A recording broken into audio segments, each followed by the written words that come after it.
Senador Javier Lozano, muy buenas noches. ¿Cómo estás, Jaime? Qué gusto saludarte. Gracias por haber venido. Encantado. Eres senador del Partido de Acción Nacional. Así es. Y presidente de la Comisión de Telecomunicaciones de la... Comunicaciones y Transportes. Perdón, Comunicaciones y Y Transportes. también integrante de la Comisión de Radio, Televisión y Cinematografía del propio Senado. Ok. Bueno, en esa calidad vas a decir algo bastante fuerte. Y lo que vas a decir bastante fuerte lo voy a decir antes yo, pero luego tú lo repites. Sí. El Instituto Federal de Telecomunicaciones es un desastre. Sí, es un desastre. Es un desastre desde la concepción misma de un órgano que tiene una autonomía constitucional que no debió corresponder como tal. Los órganos autónomos constitucionales sirven para ser un contrapeso de los poderes de la Unión. Por eso tienes al Instituto Nacional Electoral, para que no sea el gobierno mismo el que maneje las elecciones. Por eso tienes a la Comisión Nacional de los Derechos Humanos, para que sea un órgano ajeno al gobierno el que esté vigilando que no se cometan excesos o abusos en el ejercicio del poder. Por eso tienes un Banco de México que controla la inflación al margen de las tentaciones populistas o de un exceso en el gasto. Por eso tienes al INEGI, para llevar, bueno, otro desastre, que precisamente cuando se acerca de más al gobierno es cuando entonces le resta autonomía. Y ahí es muy evidente. El Instituto Nacional para la Evaluación de la Educación, el Coneval, todos esos son órganos autónomos y hace mucho sentido el Instituto Nacional para la Transparencia, el acceso a la información. Okay, pero entonces, ¿por qué es un desastre? Es un desastre porque siendo tanto el Instituto Federal de Telecomunicaciones como la Comisión Federal de Competencia Económica son organismos que se dedican a regular la actividad de los particulares en un régimen de concesiones. Y eso en cualquier país del mundo pues corresponde al gobierno en turno, es regular la actividad económica. A ver, una pregunta elemental. Tú fuiste impulsor de la reforma de telecomunicaciones. Sí, señor. Y ahora estás diciendo que bueno, eso fue uno de los grandes logros, entre comillas, de este famoso instituto. Sí, la verdad es que esto tuvo como origen el Pacto por México. Y debo decirlo, quienes estaban representando al Partido de Acción Nacional en el Pacto por México en aquel entonces fueron de los principales impulsores de darle esta autonomía al instituto. Dos nombres y apellidos para saber. Pues mira, Javier Corral y Juan Molinar, que en paz descanse. Gobernador. Uno es un difunto y el otro gobernador ahora. Pero a partir de fobias hacia las televisoras, hacia toda la industria de la radiodifusión, a partir de esta fobia que también tiene de la supuesta relación perversa que hay entre el presidente de la República otorgando concesiones y los favores que recibiría a cambio de parte de los concesionarios. Entonces se creó no solamente un órgano autónomo que no tiene jefe, sino que además la manera de elegir a los comisionados es más difícil que un examen de los de Harry Potter. Ahora, dinos cómo es. Es una locura. Mira, primero se establece un comité un comité de evaluación que están, fíjate, integrado por el presidente del INEGI, el gobernador del Banco de México y la presidenta del Instituto Nacional para la Evaluación de la Educación. ¿Qué demonios tienen que ver estos tres organismos y estos personajes? Decentes. Bueno, absolutamente nada con las telecomunicaciones. Pero este es el comité, digamos, de preselección. De preselección. Luego, una serie de requisitos que en el ánimo de que no tengas conflictos de intereses, son tantos los requisitos que ponen que prácticamente ahuyentan a cualquier persona de cierta estatura, de cierto nivel que quisiera participar en el proceso. Una vez que los admiten, por cierto, si no te admiten, no te dan las razones por las cuales no. Por ejemplo, Carlos Casasus, que fue el primer presidente de la Comisión Federal de Telecomunicaciones, ¿sabes que no lo admitieron como elegible? No sabemos por qué. Bueno, y lo sabemos por qué. Porque además dice la Constitución, y son inapelables las decisiones de este comité. O sea, a oscuras. A oscuras. Y luego tienen que pasar 2 exámenes que con la ayuda de 3 instituciones de educación superior le hacen a todos los aspirantes, a los que hayan pasado el primer filtro. ¿Cuáles son las 3? Bueno, y estos aspirantes tienen que contestar preguntas, la misma persona que tiene que ver con tecnología, con economía, con derecho, una locura. Y entonces ya que pasan, escoges a 5 candidatos para cada una de las 7 posiciones del instituto. A 5, tuvo este comité de evaluación. Sí, este comité entonces le manda al presidente de la República esos 5 nombres para cada una de las 7 posiciones. O sea, manda 35 nombres, pero dice, para la posición A son estos 5 nombres. Sí. A su leal saber y entender. El presidente de la República decide de esos 5 a cuál quiere mandar al Senado de la República. a uno de ellos, uno de los 5, el presidente de México. Sí. El Senado, por el voto de las 2/3 partes, lo ratifica o de plano lo desecha. Si no le gusta, entonces el presidente va por algún otro de los nombres Sí, y ahí se va. y si lo volvemos a rechazar, entonces ya el presidente pone a quien le pegue la gana A la de tercera. esos a la tercera. Y ya que los nombraste, tienen nombramientos transaccionales por 9 años y son inamovibles. Bueno, pero entonces... Entonces, lo que pasa con este grupo de 7 comisionados, que no le rinden cuentas a nadie, porque teóricamente nos mandan un informe trimestral y comparecen con nosotros, pura baba de perico, porque en realidad no te están dando un reporte puntual de lo que tú quieres saber y no hay manera de que se le puedan fincar responsabilidades. Oye, no nos vamos a meter en ese tema, pero así como lo estás planteando, espero que no vaya a pasar lo mismo con el sistema anticorrupción.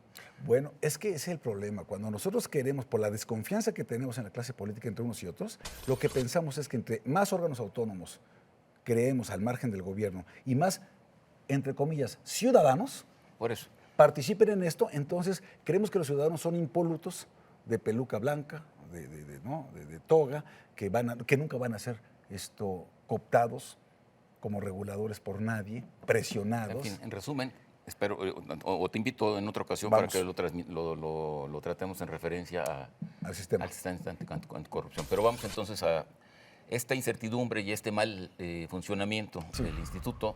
Ahora se está reflejando, me lo estabas contando antes de empezar el programa, en el asunto del otorgamiento de nuevas concesiones y de la renovación de las concesiones. Y ahí está cómo está la Y cosa. me preguntabas que por qué si yo fui impulsor de la reforma en telecomunicaciones, entonces hoy me estoy arrepintiendo. No, de las cosas que yo señalé desde el principio como un grave error fue esta.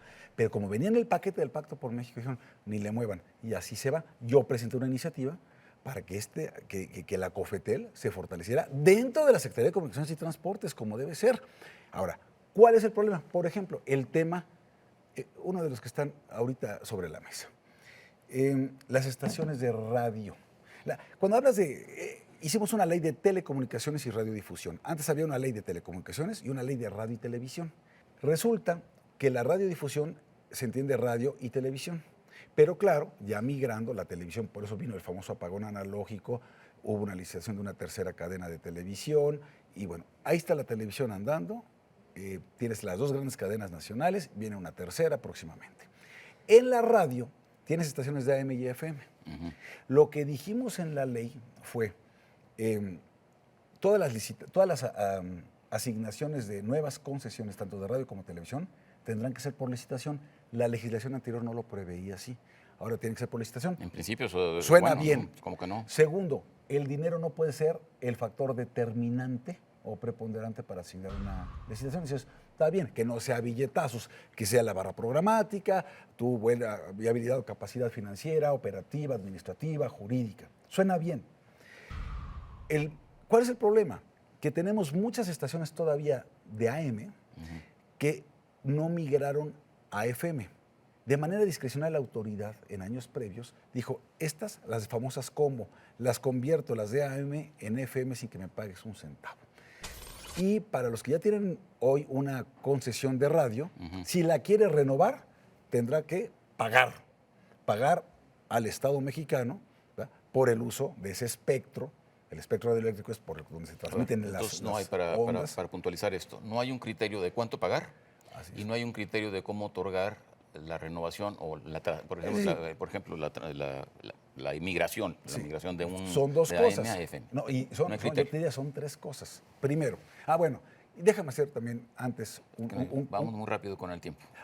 un comentario. Apúrale. Además de las industrias más grabadas en este país, está la radio y la televisión. ¿Por qué lo digo? Porque además de que tienen que pagar impuestos sobre la renta, impuestos sobre el valor agregado, impuestos sobre nómina, tienen los famosos tiempos oficiales y tiempos de Estado, que es el que le tiene que destinar por ley al Estado mexicano. Es una reforma electoral que ustedes aprobaron. Bueno, claro, y ¿Cómo es que una claro? burrada, es una locura, porque Estoy el de modelo acuerdo de que es una locura, comunicación pero ustedes, político que Partido de Acción tenemos, Nacional, la aprobaron. claro que sí. ¿Y por qué? Por las mismas razones de la desconfianza, porque pensamos que estar con spots es más importante que tener debates o libertad de Ya expresión. sabemos que es un desastre. Y eso ya lo comentaremos, pero eso le cuesta. Una estación de radio y televisión que podría comercializar ese tiempo, Pelas. no lo comercializa Es un y se lo impuesto. tienen que entregar a los partidos políticos o al gobierno o a los otros poderes. Es un impuesto entre comillas. Es un impuesto. En realidad es como una especie de Es robo, un pero en impuesto. fin. Entonces, bueno, y que no existe en ningún país del mundo, por cierto. Pues y como vienes son de la muy época de influyentes. Díaz Ordaz. Bueno, entonces, tienes eso. Luego dicen, ¿quieres renovar? Tienes que estar al cumplimiento de tus obligaciones, solicitármelo y yo te voy a decir con cuánto te vas a caer, cuánto te va a costar. Es la hora en que no se conocen los criterios de cuánto va a costar eso para las radiodifusoras. Y no se piense que todas las radiodifusoras son las grandes empresas. Es decir, viene a defender a los grandes empresarios. No, señor, estás hablando de las más pequeñas estaciones en todo el país. En todo el país. ¿Y qué pasa mientras tanto? Anuncia el Instituto Federal de Telecomunicaciones nuevas licitaciones. 191 nuevas estaciones de frecuencia modulada y 66 más de amplitud modulada. Sin haber migrado todas las que hoy son AM a FM.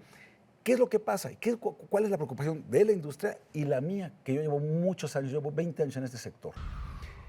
Cuando tú a una estación de radio o de televisión aumentas el número de jugadores, no necesariamente aumentas el ingreso para cada uno de ellos. Por el contrario. Reduce el pastel. El pastel o el pie publicitario es el mismo. Vas a tener que repartir ese pie. Reduce la proporción del pastel. Exactamente. Más rebanadas para más jugadores y entonces va a ser una rebanada más pequeña para ti.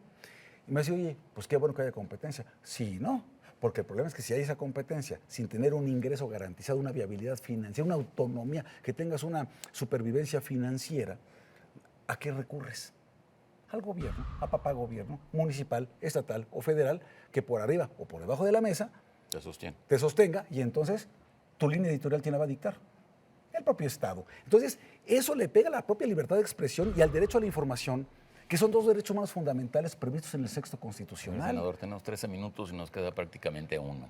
Ah, caray. Sí, se va muy rápido. Te dije que iba muy rápido. Ya ves que sí era cierto.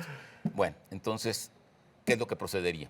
Bueno, lo que procede es que haya criterios claros, que haya un estudio técnico y económico para dar nuevas licitaciones.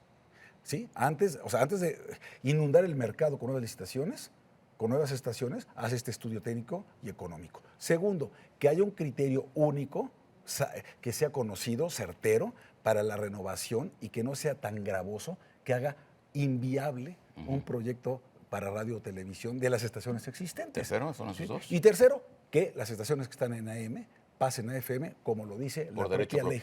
Por su derecho, porque además es un mandato que tiene en uno de los artículos transitorios esta ley federal de telecomunicaciones. Eso no es discrecional, así está. Así está. Y eso sí dice que los vayan pasando en la medida que sea posible. Entonces, ¿cómo te explicas que no pasen las AMs existentes a FM y metas nuevas AMs, nuevas licitaciones de AM?